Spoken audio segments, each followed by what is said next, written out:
Also viel Vorgruppen. Wir haben echt viel Auftritte. Sogar Kevin, wie heißt der? Kevin Lamar, wie heißt der gleich wieder? Der eine Rapper auch.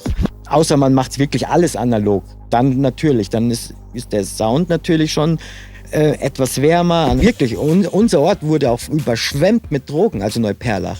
Es gibt auch viele, also jetzt wie Sido und sowas. Ich hab mich mal mit ihm unterhalten. Jo Leute, was geht ab? Mein Name ist Kanli. Wir sind heute wieder in den Soundstar Studios und haben einen Gast. Diesmal einen Musikproduzenten aus München, der unter anderem in der Vergangenheit mit Leuten wie Kool Savas, Großes K, Pilosch, Alias, Söhne Mannheims und vielen mehr produziert hat, musiziert hat und der auch lange als DJ aktiv war. Ich bin sehr, sehr froh, dass dieser Mensch den Weg ins Studio gefunden hat. Mein Gast ist Sass One. Viel Spaß.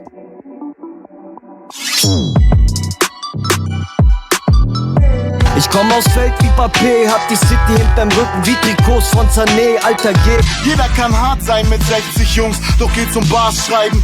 Hardstyle, wollt ihr gar keinen Stress mit uns. Da King Esser, ich schlag sie mit meinem Zepter. Du siehst es im TV, hörst es im Radio. Wir droppen Bomben in deinem Barrio. Großes K. NPL. Servus. Hi, Kanli, alles gut? Alles cool? Jo, bei dir? Bei mir auch. Super.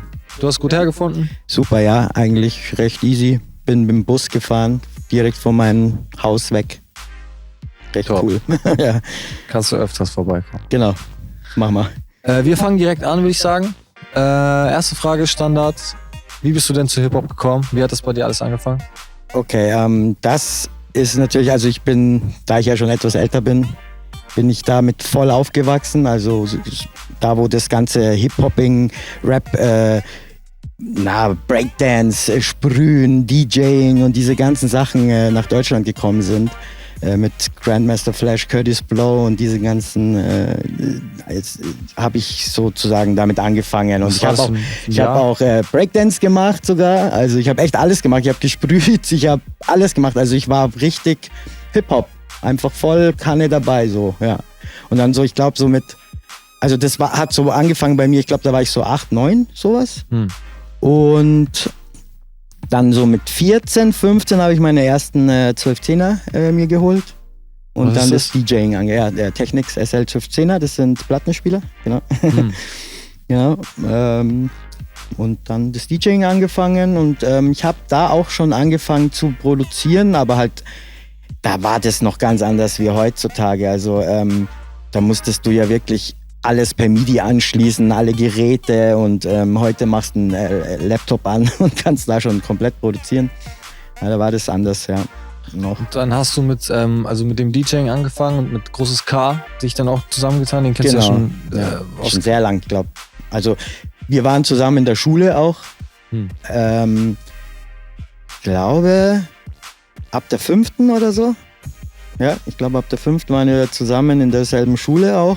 Neuperlach. Oh, in Neuperlach, genau. Und wir haben dann auch sogar Leichtathletik zusammen. Da waren wir viel in so Leichtathletik, wie sagt man? Kursen. Ja, nicht Kursen, bin ich jetzt doof? Turnieren, jetzt genau. Genau, Turniere gemacht und so. Ich habe Hochsprung gemacht damals. Er ist ein sehr schneller Läufer gewesen. Ja, also es war lustig. Und er hat natürlich auch direkt neben mir gewohnt. Also das sowieso auch. Also, ja. Und dann habt ihr dann angefangen, euch zusammenzusetzen, habt angefangen, eure ersten Produktionen, erst nur just for fun. Das ging aber erst mal später, weil er war ja mit Pictas Ass erst in einem großen Studio, hat mit ihm ja dann ein Album produziert und das sollte dann auch bei Koch Records und so rauskommen. Das war ja, keine Ahnung, das ist ewig her, ich glaube 90er oder so, also wirklich lange her. Und das war noch vor Sido, vor diesen ganzen Leuten, die da rausgekommen sind. Genau, und da war ich auch DJ eben dann. Da habe ich noch nicht so richtig produziert. Ich habe nur für mich produziert, so Beats halt so ein bisschen. Da war ich auch noch nicht so gut. Genau, und da habe ich halt DJ für die gemacht und habe gescratcht. auf den Songs und so. Es war ganz lustig.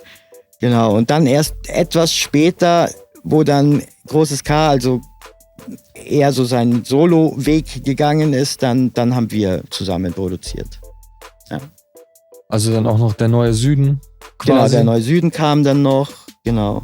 Ja. Mit Alias, Pretty Mo. Habt ihr dann angefangen, gesagt, hey, wir machen jetzt die Crew so, NPL 83 Records? Ja, nee, ich weiß gar nicht mehr genau, wie das ablief. Also, wir haben ja alle schon gekannt, Semi B, Pretty Mo. Jeder hat so sein eigenes Ding gemacht. Und ich glaube, der Semi und Großes K, die zwei haben erstmal gesagt, so, wir machen was zusammen. Und dann kamen auch alle anderen mit dazu. Dann haben wir halt Features da gemacht, mal mit dem Ali, mal mit Pretty. Und dann haben wir halt Songs zusammen gemacht. Und dann irgendwie kam jemand auf die Idee, so, wir machen jetzt der Neue Süden. Und das war der, jetzt fällt mir der Name nicht ein, wie immer. Ja, ist auch egal. Auf jeden Fall, der kam auf die Idee, das alles zu machen. Und ja, genau. Und dann haben wir gesagt, okay, wir gründen jetzt die Crew, der Neue Süden. Jo. Das war ja dann auch so der erste Schritt, wenn du sagst, hey, das waren so deine ersten Producing, also deine ersten... So die richtigen, sage ich jetzt mal so. Und ihr habt es aber dann auch gleich richtig anständig gemacht im Endeffekt. Also die CD ging in den Vertrieb. Ja. Alias hat danach einen Plattenvertrag bei Sammy Deluxe bekommen. Das alles ging so ein bisschen mehr nach oben. München war plötzlich am Start. Ihr wart dann auch...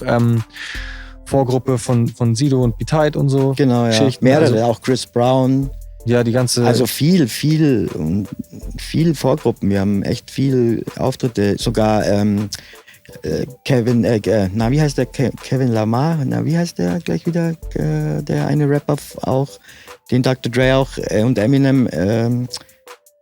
Kendrick Lamar. Kendrick Lamar, genau. Ja, ich bin echt mit Namen schlecht, aber ja. Echt? Kendrick Lamar? Ja, war ja auch Vorgruppe, ja. Krass. Kendrick Lamar auch, ja. Viele, wie gesagt. Crazy. Ganz viel das? Zeug haben wir gemacht, also sehr viel. München? Das war im Backstage, soviel ich mich erinnern kann noch. Er war aber noch nicht so groß, oder? Nee, da war er noch nicht so groß, Kendrick Lamar. Das war seine erste LP, so die richtige, wo er halt die ersten Touren hier gemacht hat.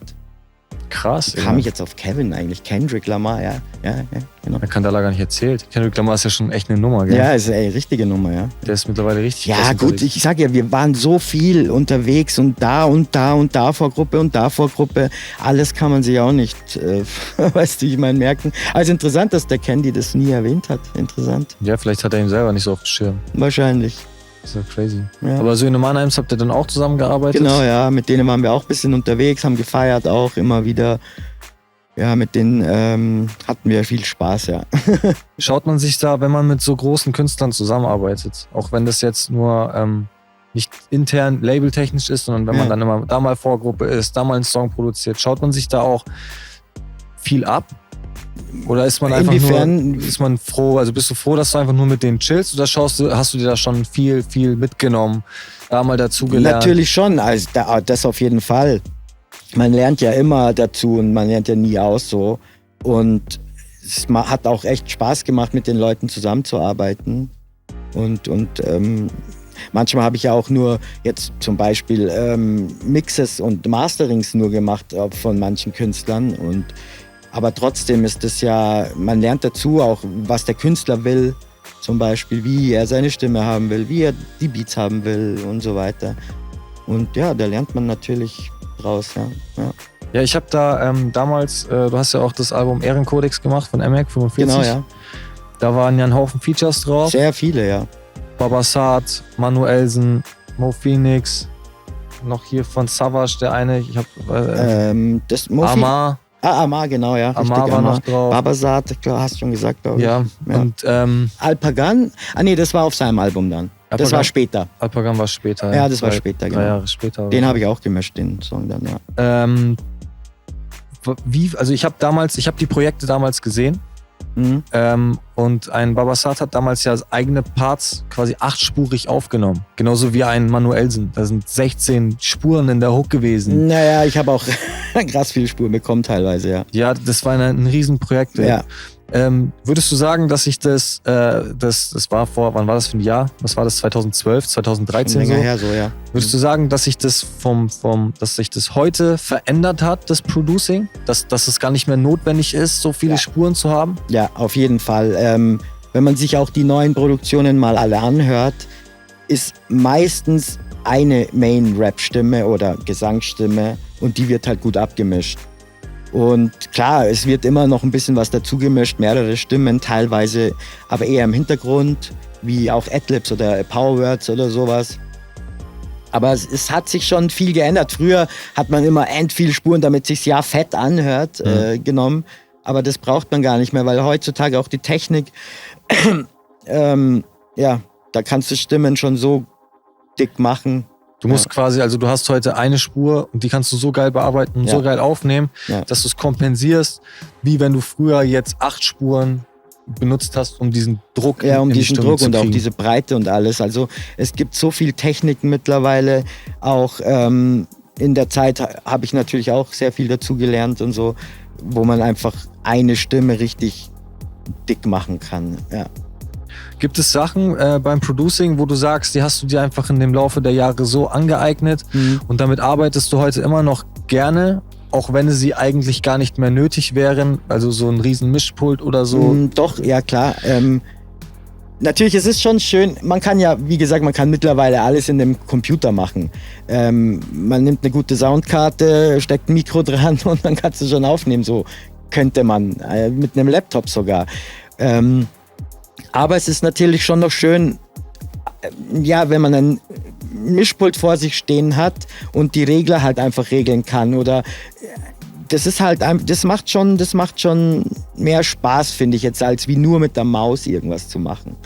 Und ist das vom Klang her auch ein Unterschied? Oder? Nee, eigentlich nicht. Also wenn ich jetzt, außer man macht wirklich alles analog, dann natürlich, dann ist der Sound natürlich schon etwas wärmer, analoger, ist klar, ist nicht alles digital, aber jetzt zum Beispiel ein großes Mischpult vor sich zu haben mit automatisierten Reglern, ist halt schon cool, weil du kannst halt einfach alles und das halt verbunden ist zum Beispiel mit Cubase, also mit dem Rechner, und alles, was du im Rechner machst, bewegen sich die Fader mit und du kannst halt alles automatisieren und so, das ist halt schon praktisch.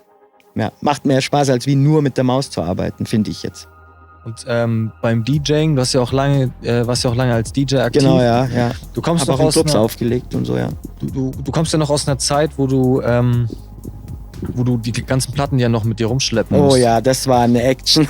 Also wenn du jetzt aber zum heute, wenn ich jetzt DJ sehe bei einer Veranstaltung, der hat dann sein Gerät und dann passt es, da hat er seinen USB-Stick und auf oder geht's. Ein Laptop. Ja, Laptop, USB-Stick, die Dinge, die Regler und auf geht's so mäßig. Und damals musstest du das war ja noch richtig Arbeit. Du musstest ja bei jedem Song... Genau, immer Platte hinten suchen, welche Platte nehme ich als nächstes, zack, und auch immer schauen natürlich, was passt dazu, ist die Beatgeschwindigkeit zu diesem Song jetzt passend, kann ich das überhaupt cool dazu zusammenmixen und so. Also klar, das war viel mehr Arbeit als heute. Heute schaust du eine MP3-Playlist an und das war's dann, ja. Und haust halt dann irgendwie was rein, fertig. Im Endeffekt sind die DJs heute gar nicht mehr so ernst zu nehmen. Ich finde irgendwie auch, es ist zwar, klar, trotzdem ist jeder noch ein DJ. Klar, man kann das nicht. Aber ich finde auch, so ein richtiger DJ hat mal gescratcht auch, also jetzt zum Beispiel im Hip-Hop-Bereich. Scratchen ist sehr wichtig, finde ich, gewesen, vor allem im Rap-Hip-Hop. Juggeln, diese ganzen Sachen. Und vor allem ich habe noch so gemixt, wenn du eine Platte hast, du hast ja einen Pitch-Regler auf dem 12-10er und du musstest ja wirklich die Geschwindigkeit anpassen und hast dann ineinander gemixt sozusagen. Also der eine Song lief zu Ende sozusagen und hast den neuen Beat, genau, hast den neuen Beat reingemischt und halt musste dann die Geschwindigkeit anpassen. Ja, war anders wie heute so. Klar machen das die heutzutage auch noch, aber ich denke, es ist auch viel einfacher. Diese ganzen Geräte jetzt zum Beispiel, die machen dir das schon vor. Die zeigen dir schon die BPM vor. Und dann siehst du, okay, der hat 80 BPM, der hat 85, okay, dann regle ich den auf 80 runter und dann habe ich die Geschwindigkeit. Kurz Ich muss, reinklicken. nur reinklicken, fertig. Und ich musste das natürlich mit Gehör alles machen, weißt du? Und wenn du da was verkackst, dann kannst du es auch Dann ist es verkackt. verkacken. Ja, genau. Dann so. Du warst ja da schon Ist so.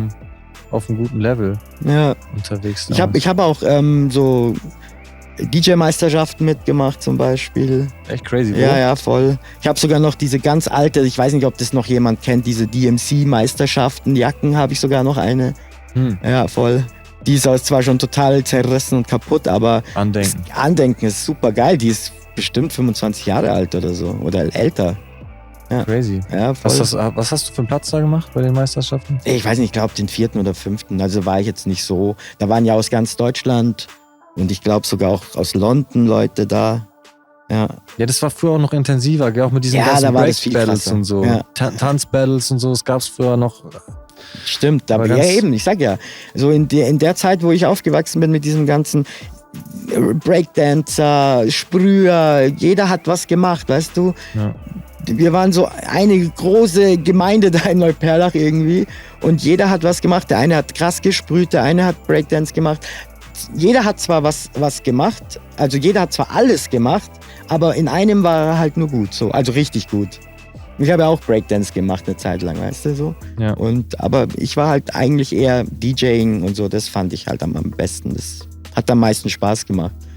Also du hast ja quasi dann auch, du bist lange dabei und hast viele Zeitepisoden Ja. mitgemacht Ja. von Hip-Hop. Würdest du sagen, auch gerade in München, wie hat sich das Game verändert in den letzten 15 Jahren? Von den Künstlern her, von Leuten wie Tilosh alias Neuer Süden bis heute zu den Leuten, die jetzt am Start sind, wie ein Akro Picasso.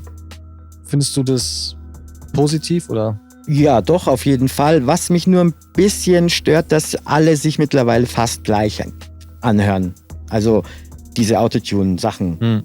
Also es ist alles mittlerweile fast nur noch trappig und autotunig und kein richtiger Rap mehr, also keine coolen sozialkritischen Texte zum Beispiel auch mehr.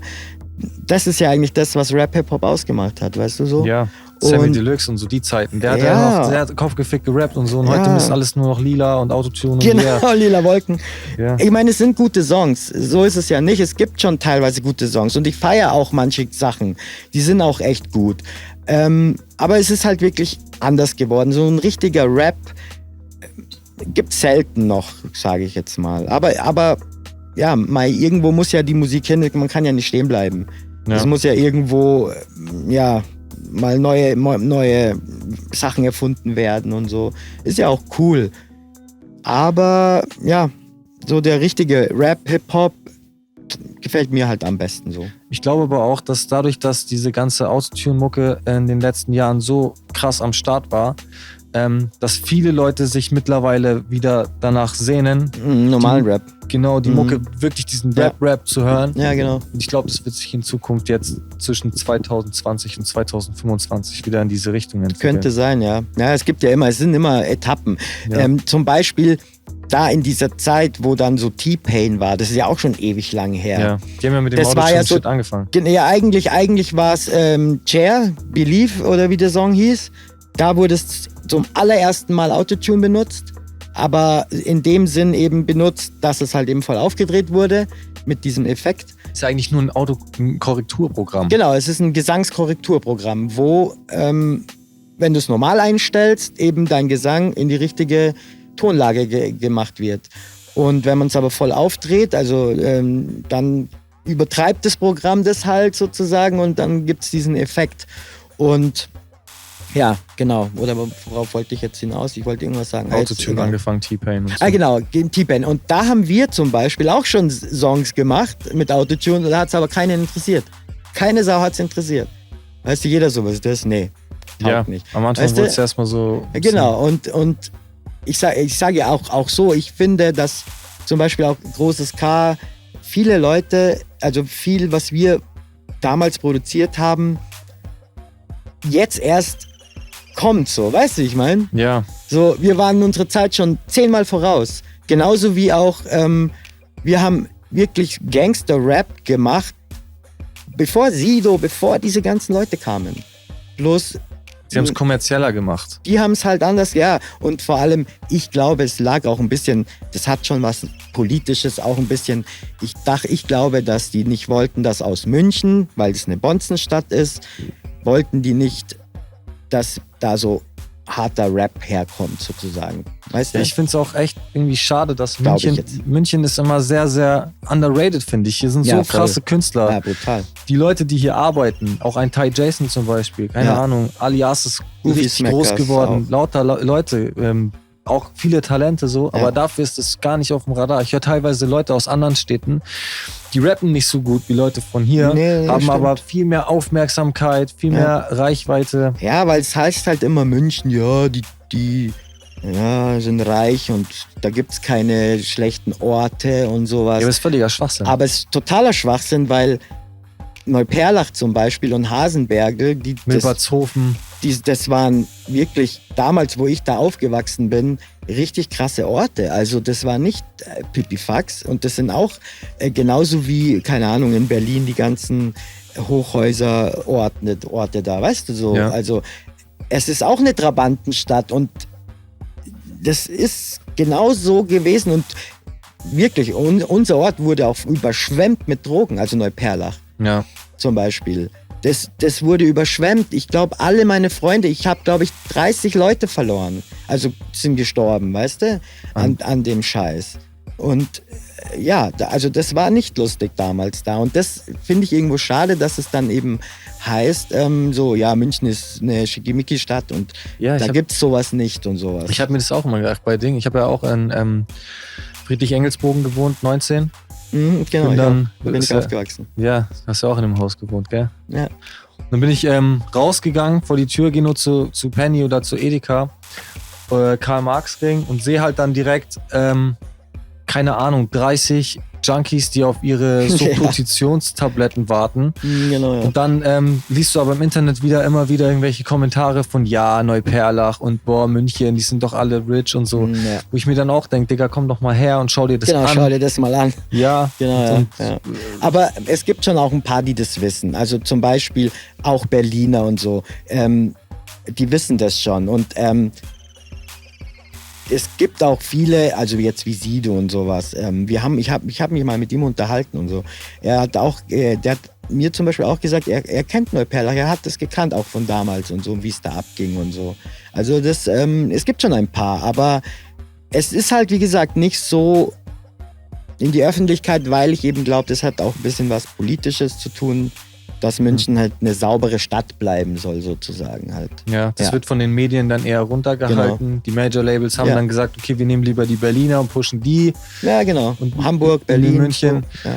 und dann nicht so. Ich weiß auch damals, wo das Studio, Soundstar Studios noch in Leuchtenbergring war, war Universal, ist ja direkt in der Straße. Ja. Und ich bin dann auch so als 18-Jähriger, bin ich mal bei Universal rein und hab so, ey, wow, komm, Hip-Hop und so, was Yay. geht, weißt du so? Und die dann voll so, Digga, selbst wenn, wir können mit dir überhaupt nichts anfangen, wenn du Hip-Hop irgendwie dich damit auseinandersetzen willst, wir sind hier nur Schlager. Ja, okay, So, Digga, dann siehst du es Geh ja. nach Berlin. So. Genau, da siehst Weißt du du's so, ja. geh nach Berlin, da kannst du das machen. Ja. Die haben gesagt, ey, wir befassen uns nicht mehr damit so. Ja.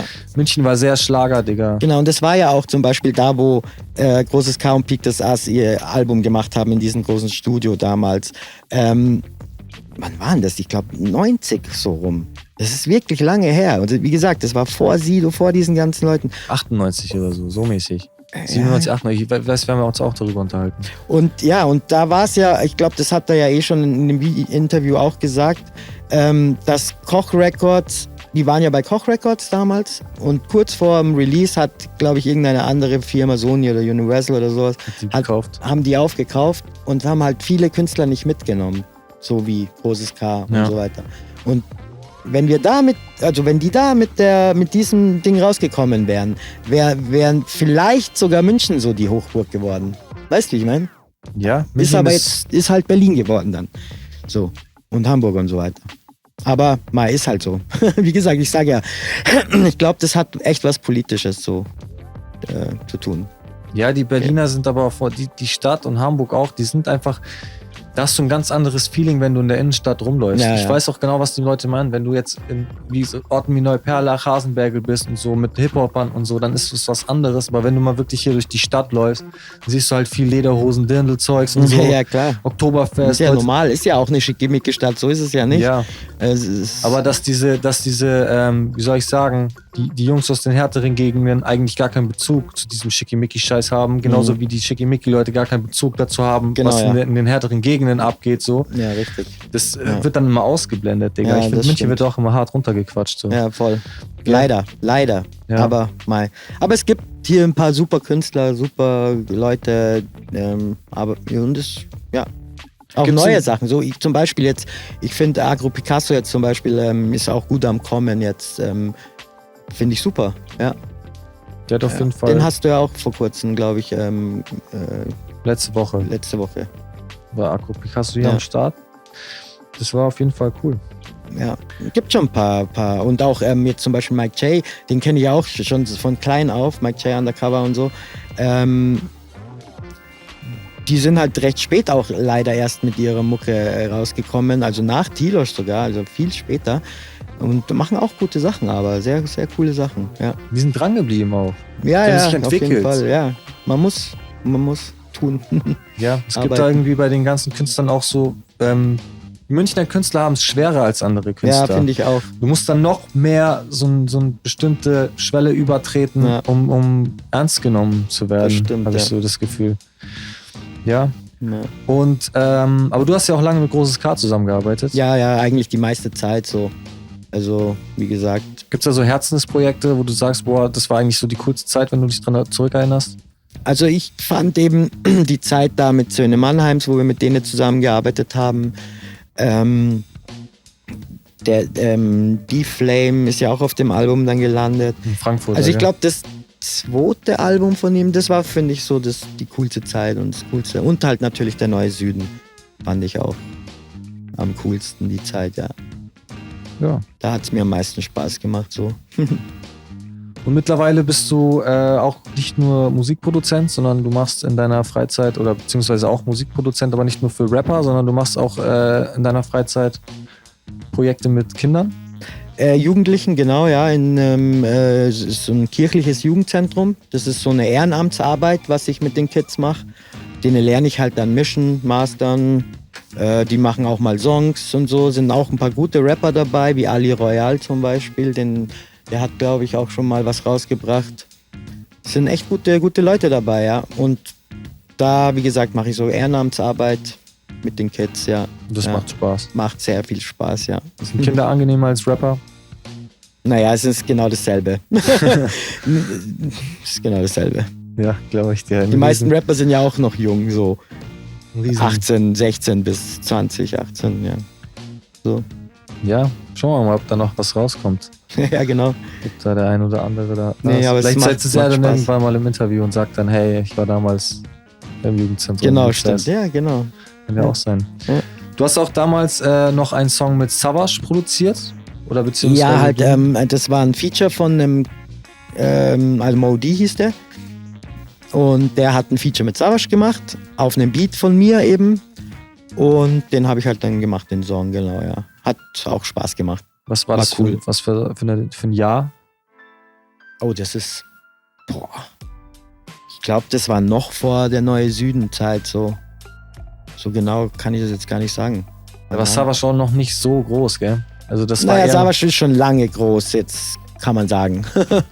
Ich glaube, da war er schon recht groß, doch. ja, Ja. Optic Records und so. Das- Ja, genau. Ja. Doch. Ja? Genau. Und auf, also bei dem Modi eben, der hat eben auch so ein Album gemacht, oder EP. Nee, es war ein Album, glaube ich, genau. Da ist dann eben Kool Savas und Oli Banjo auch zum Beispiel. Und da wollte halt Modi auch unbedingt Beats von mir dann haben. Wer ist Modi? Ja, den gibt's heute nicht mehr. Es sind halt viele Leute, die es halt heute nicht mehr gibt, so. Weißt du? Hat nicht weitergemacht. So Hat nicht irgendwie. weitergemacht. Hab jetzt auch nichts mehr so viel von ihm gehört. Ja. Und der hat halt auch. Münchner. Nee, eben nicht. Der kam aus Frankfurt, genau. Ja. Ja. Frankfurter, ja. Und der war mal hier, weil er einen Auftritt hatte in München. Und wir auch. Und da habe ich den da irgendwie kennengelernt. Und der hat mich auch schon gekannt und großes K und so. Und ey, boah, ich will mit euch was machen und so. Ja, und dann ging das halt so. So lernt man halt. Klar, durch Auftritte lernst du immer wieder Leute kennen, die wollen dann mit dir was machen und so weiter. Hast du So auch den läuft das Song halt. mit Dings gemacht damals, mit Santino? Ja, genau, Großes ja. K und Den habe ich Santino? auch gemacht, ja. Echt? Stimmt, ja. Wie war es so, mit Santino zu arbeiten? Lustig. der Typ ist abgefahren. Also der ist echt abgefahren, der Typ. Ja. Ich habe schon Aber echt es war lustig, ja. viel gehört, dass der richtig crazy ist, aber Ja, voll einfach ein crazy. genialer Künstler auch Ja, so. voll geil, ja, genial. Also Rapper, Künstler, genial. Ja, ja. Mit dem waren wir auch im Studio, ja, stimmt. Der ist jetzt auch wieder am Start. Der kommt Ich sag jetzt ja, auch wieder ich habe mit so vielen Leuten eigentlich schon zusammengearbeitet, das ist Wahnsinn. Das denkt man gar nicht so, weißt du, wie ich meine? Weil das so irgendwann normal wird. Das Arbeit ist auch. Ja, Weißt du, es kriegst ist eine E-Mail mit einem Rapper, ey, hast du Bock, misch das mal, kannst du Bock mastern genau, und so. Ja, ja. Und dann hast du so viele Leute, wie viel Zeug da eigentlich drin ist, das ist echt schon krass. Ja, das stimmt, ja. Deswegen finde ich auch, dass du ein interessanter Gesprächspartner bist. Danke. Weil- Freut mich auch hier zu sein. Ja, cool, echt dass cool. du da bist. Du bist natürlich heute immer noch aktiv. Ja, Was nicht mehr geht? so viel früher, aber ja schon. Also ich will jetzt auch wieder mehr machen. Ich habe eine Zeit lang aufgehört gehabt, nicht lange, 2 Jahre oder so. Da habe ich einen Sohn bekommen und so, da habe ich erstmal so ein bisschen alles an den Nagel gehängt so. Und ja, jetzt baue ich mir langsam wieder auf und habe mit einem Kollegen, der Edi, der hat ein riesen Studio gebaut und da habe ich jetzt auch mein Equipment mit rein, sein Equipment sowieso. Und ja, das ist das A-Track-Studio in München am Rosenheimer Platz jetzt. Und genau, und da arbeiten wir jetzt auch und jetzt geht's wieder weiter. Macht wieder neue Projekte, wollt Genau. euch dann auch konzentrieren, richtige Alben wieder rauszubringen. Genau, richtig, ja. Ja, okay. Möchtest du noch jemanden grüßen? Grüßen. Es ist halt immer schwierig, wenn man so viele Leute kennt. Und dann, Ja, BA hat Will auch man- das Problem. genau, will man, ja, stimmt der auch, ja. Akku Picasso auch. Ja, Und jeder. den und den und ja, den. und es den. ist schwierig. Natürlich meine Familie, mein Sohn, das sowieso auf jeden Fall. Großes K, wie gesagt, das ist schwierig. Wenn ich jetzt anfange, dann habe ich irgendwie 100 Leute. Ich Ja. grüße alle, die mich kennen und mit denen ich zusammenarbeite. Und ich liebe euch. Genau. Das ist mal ein schönes Schlusswort. Genau. Sehe ich auch so. Dann danke, dass du mein Gast warst. Danke auch. Hat mich echt sehr gefreut. Und ich wünsche dir sehr viel Erfolg für die Zukunft. Danke. Und ich für euer Format hier. Danke. Ist echt super, getaugt mir. Sehr gut. Ja. Nice. Ja. Peace. Peace.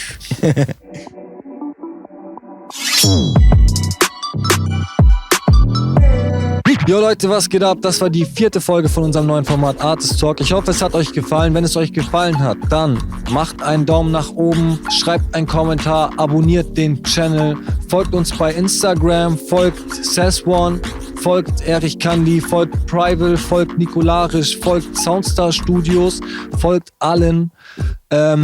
Wenn ihr Bock habt zu wissen, mit was für einem Equipment wir hier arbeiten oder wenn ihr vielleicht auch Bock habt, selber solche Videos zu drehen, dann könnt ihr in die Beschreibung gucken.